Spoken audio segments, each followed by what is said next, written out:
Assalamualaikum warahmatullahi wabarakatuh. Selamat malam. Pada kesempatan hari ini, saya akan menyampaikan lanjutan tentang patahan ulet dan patahan getas. Nah, pada kali ini kita akan fokus untuk patahan getas. Anda bisa perhatikan itu ada sebuah pressure vessel yang kebetulan mengalami kegagalan material.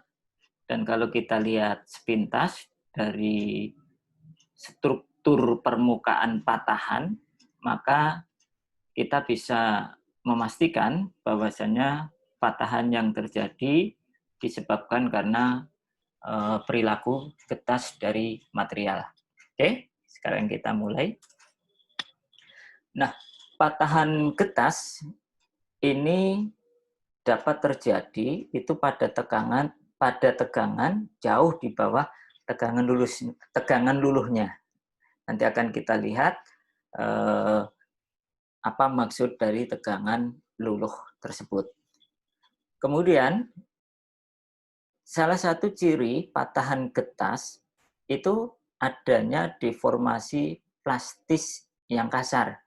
Nah, kebetulan kasus pada patahan getas ini dapat kita jumpai pada kapal Liberty. Kemudian yang kedua itu kegagalan jembatan di Belgia. Dan mungkin ada banyak kasus yang terkait dengan patahan getas ini. Tetapi yang paling mencolok di awal-awal kita mengenal patahan getas, ya karena ada kasus dari pecahnya kapal Liberty maupun jembatan yang ada di Belgia.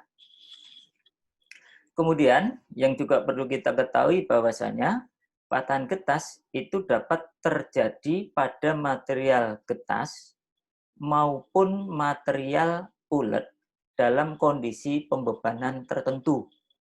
Kalau material itu getas, kemudian dia mengalami patahan atau pecah, sudah pasti patahannya getas. Tetapi yang menarik di sini adalah fenomena material yang sesungguhnya ulet, tetapi dalam kondisi tertentu material itu mengalami kegagalan yang menyerupai ciri-ciri fiturnya itu berupa patahan getas. Nah, ini bisa disebabkan oleh pembebanan tertentu. Nah, pembebanan tertentu itu bisa berupa akibat beban impact yang sangat tinggi atau laju regangan yang sangat tinggi, atau bisa juga disebabkan oleh perubahan temperatur yang sangat mendadak. Misalnya dalam kondisi lingkungan, kemudian tiba-tiba masuk ke lingkungan yang sangat dingin, maka hal ini memungkinkan akan terjadi patahan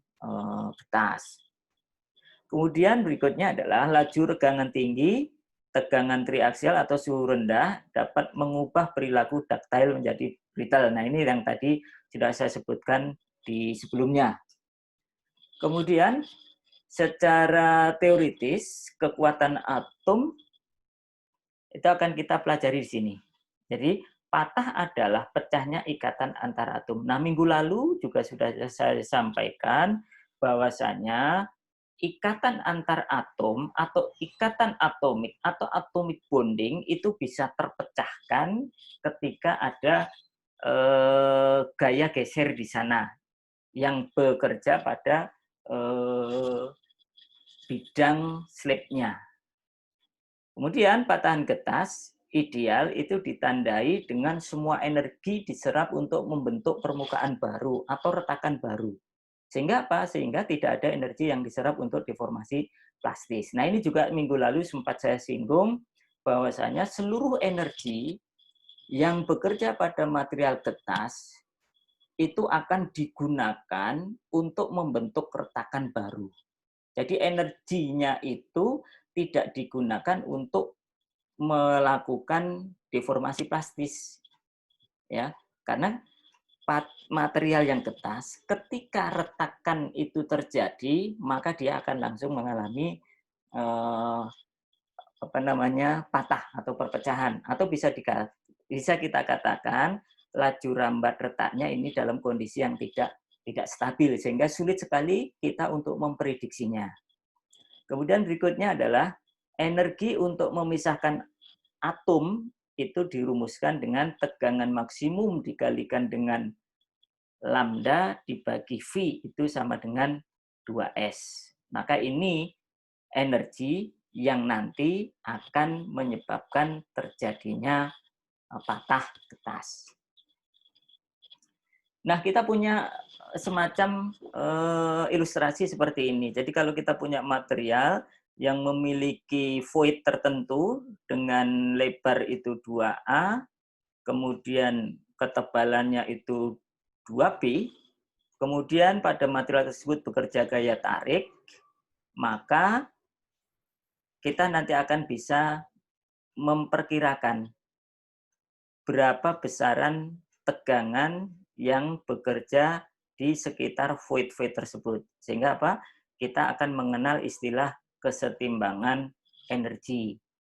Jadi pertama itu energi regangan tanpa void atau energi regangan yang disebabkan atau dalam kondisi material itu tidak memiliki cacat atau retak. Kemudian yang kedua, energi permukaan itu muncul ketika terbentuk retakan baru pada permukaan material. Kemudian yang ketiga, kita juga mengenal energi yang dilepaskan ketika retakan itu bergerak. Oleh karena itu, Griffith membuat satu perumusan sendiri. Dia menyatakan bahwasanya energi total untuk menjadikan patahan itu terjadi itu sama dengan energi regangan ditambah dengan energi permukaan dikurangi dengan energi yang dilepaskan. Nah, persamaan inilah yang dimaksud dengan kesetimbangan energi seperti di slide sebelumnya. Sehingga apa? Kita bisa menyatakan dalam bentuk rumus U total itu sama dengan U ditambah 4CT kalikan T dikurangi VC kuadrat sigma kuadrat T dibagi dengan modulus elastisitas. Sedangkan kita tahu bahwasanya diferensial UT dibagi dengan C itu sama dengan 0. Sehingga kita bisa mendapatkan persamaan baru 0 sama dengan 4TS dikurangi 2V sigma kuadrat CT dibagi dengan E. Kemudian ini kita olah kembali, persamaan itu menjadi 2S sama dengan V sigma kuadrat C dibagi dengan E.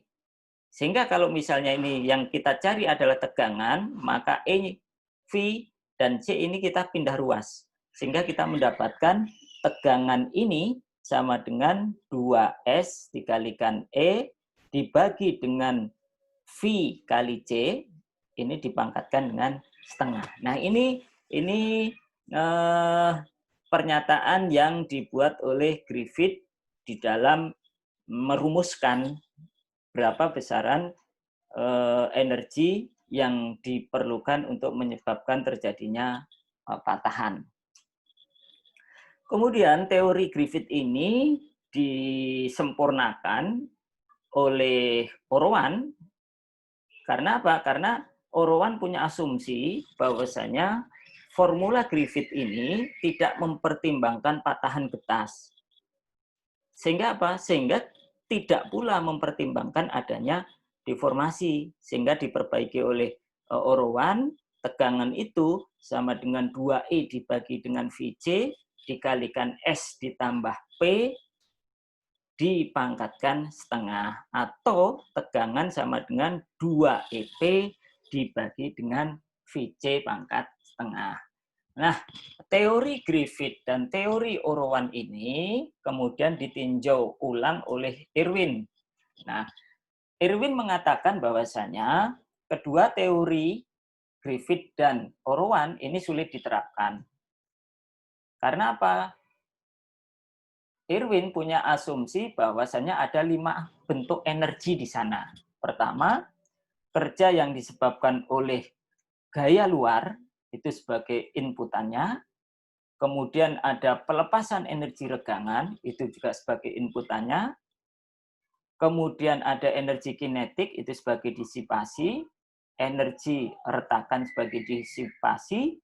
Dan plastik deformasi itu juga sebagai disipasi. Sehingga apa? Sehingga dia membuat rumusan untuk menyempurnakan kedua teori sebelumnya itu dengan persamaan seperti ini. Jadi GC itu sama dengan V kali C kali sigma kuadrat dibagi dengan E. Kemudian tegangan itu sendiri sama dengan GC dikalikan dengan E dibagi VC pangkat setengah.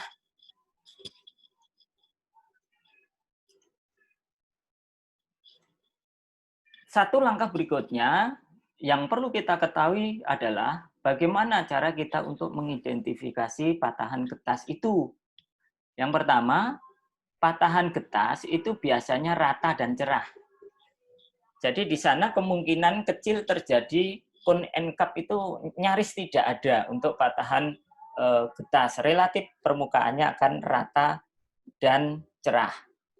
Dan tanpa disertai oleh geseran. Kemudian biasanya terjadi justru saat tegangan itu berada di bawah kekuatan luluhnya. Kemudian kalau kita lihat secara makroskopik, patahan getas itu biasanya berwujud intergranular maupun transgranular. Apa saja sih yang menyebabkan terjadinya perilaku patahan getas itu? Atau kita bicara di sini perilaku patahan secara umum. Yang pertama, dalam analisa kegagalan, mengetahui mode patahan merupakan langkah awal. Nah, minggu lalu juga sudah saya sampaikan bahwasannya mode patahan itu ada 3 macam, ada opening, ada tearing, ada sharing. Bisa kita buka kembali apa itu opening, gayanya seperti apa, kemudian apa itu tearing, gaya yang bekerja arahnya kemana, dan sharing seperti apa. Kemudian perlu kita ketahui juga bahwa pada patahan ulet itu sangat penting untuk memperhatikan kekuatan luluh material. Kemudian jika tidak ada keterkaitan antara material dengan desain, berarti kegagalan itu terjadi pada proses manufakturingnya. Artinya, kalau material dengan desain itu tidak memiliki keterkaitan yang kuat, maka kegagalan itu disebabkan proses manufaktur yang tidak sempurna. Untuk itu, kenapa salah satu hal yang perlu diwaspadai dalam menganalisis kegagalan atau melakukan penelusuran penyebab kegagalan, proses manufaktur merupakan variabel yang tidak bisa kita hindari dan merupakan variabel penting karena proses manufaktur yang tidak sempurna itu akan memicu terjadinya konsentrasi-konsentrasi tegangan dan lain sebagainya. Sehingga apa? Sehingga kita perlu melakukan pemeriksaan struktur mikro atau perlakuan panas atau mungkin perlakuan-perlakuan lain sebelum material itu berbentuk produk yang digunakan. Kemudian faktor-faktor yang berpengaruh terhadap perilaku patahan ini adalah lanjutannya, itu ketangguhan material. Ketangguhan material ini dipengaruhi oleh orientasi dan komposisi kimia. Kemudian Nussbaum and tensile behavior itu dipengaruhi oleh praktik-praktik manufakturnya, kemudian komposisi, kemudian ukuran butiran, orientasi atomnya, kemudian yang terakhir itu berkaitan dengan struktur mikro. Perilaku ketangguhan patah itu biasa dinyatakan dengan satu simbol yang kita sering nyebut namanya Q1C, dan itu merupakan sifat material. Angka ini nanti bisa diperoleh melakukan testing material. Kemudian K1C menurun itu bila suhunya turun dan laju regangannya naik. Artinya ketangguhan itu akan berkurang kalau misalnya dari temperatur ruangan kemudian memasuki ke temperatur yang dingin, apalagi temperatur yang ekstrim itu akan mengubah ketangguhan yang awalnya memiliki ketangguhan yang besar, mampu menyerap energi yang besar, kemudian tiba-tiba masuk ke daerah atau area yang ekstrim secara temperatur sangat rendah, maka ini akan menyebabkan material itu menjadi getas, sehingga K1C-nya akan mengalami penurunan secara drastis. K1C juga itu bisa mengalami penurunan kalau misalnya laju regangan yang diterima oleh material itu sangat tinggi, ya, sehingga ini akan menurunkan ketangguhan material. Kemudian pada laju regangan yang sangat tinggi, K1C itu akan meningkat disebabkan oleh pemanasan adiabatik pada ujung retak. Nah, ini yang perlu kita lihat di sana ya, di sisi kanan atas itu ada mode-mode kegagalan. Jadi ini sebuah balok itu dengan ketebalan T, kemudian ketebalan dalam arah panjang transversal ini lebar ya.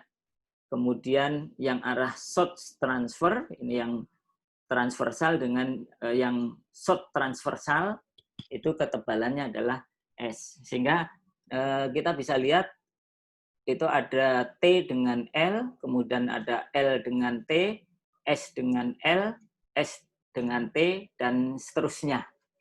Nah, kemudian kalau kita lihat coba misalnya untuk aluminium 2014, kemudian ada mengalami proses tempering T651, maka LT-nya, ketangguhannya, arah LT, kamu bisa lihat yang arah LT itu yang adalah yang ini, maka nilainya itu 22.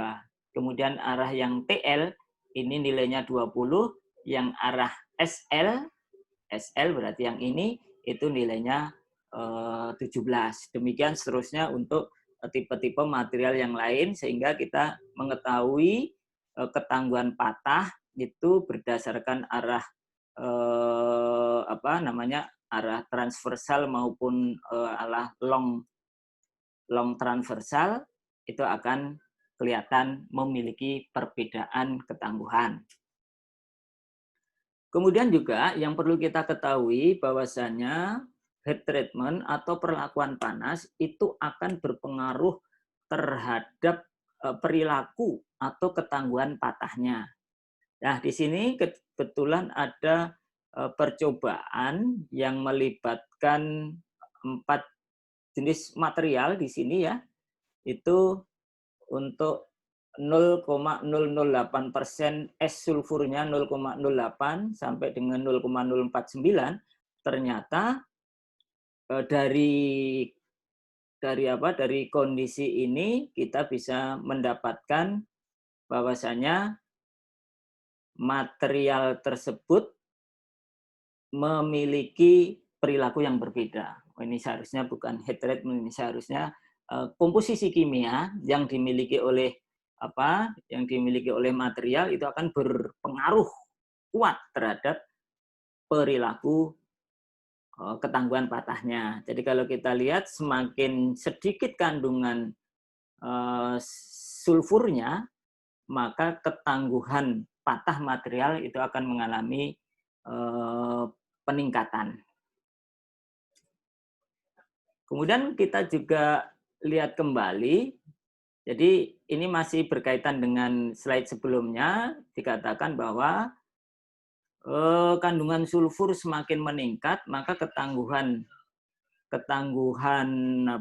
patahnya itu akan menurun secara signifikan. Jadi slide ini dan slide sebelumnya itu sama-sama memperkuat teori atau temuan bahwasanya kandungan sulfur memiliki dampak yang cukup signifikan. Kemudian dari sisi temperatur kerja ini juga ternyata temperatur dari minus 200 sampai dengan temperatur 50 ini juga memiliki perilaku yang berbeda, ya. Dua material ini ternyata memiliki perilaku yang berbeda. Semakin suhu itu semakin minusnya semakin besar, maka ketangguhannya itu akan mengalami penurunan secara drastis jika dibandingkan dengan kondisi lingkungan. Ukuran butir pada material itu juga nanti akan berpengaruh terhadap peningkatan energi impact-nya atau juga FATT-nya, Fracture Appearance Transition Temperature, maupun tegangan pecah tarik. Kemudian yang harus kita ketahui juga bahwasanya perubahan ukuran butir itu bisa disebabkan oleh deoksidasi atau mungkin suhu finishing terhadap material itu. Suhu finishing selama rolling maupun forming meningkat, maka ukuran butir juga akan meningkat. Ya, jadi proses finishing dalam rolling maupun forming nanti akan berpengaruh terhadap perubahan ukuran butiran. Demikian yang bisa kita sampaikan. Terima kasih. Assalamualaikum warahmatullahi wabarakatuh.